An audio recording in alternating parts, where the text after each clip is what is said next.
Hello, what's up? Magandang araw sa lahat ng mga viewers natin dyan at sa lahat ng mga nanonood sa ina-upload nating videos. Thank you so much everyone.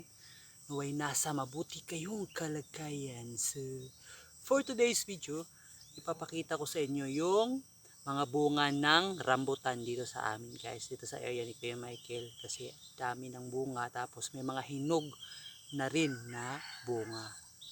So, titingnan natin kung gaano nakarami yung mga hinog na bunga. Yung mga hinog na bunga guys, yun yung mga pinaka nauna na nagiging uh, putot. So sila yung naunang nahinog ngayon. Pero may mga kasunod pa yan, may mga maliliit pa na putot.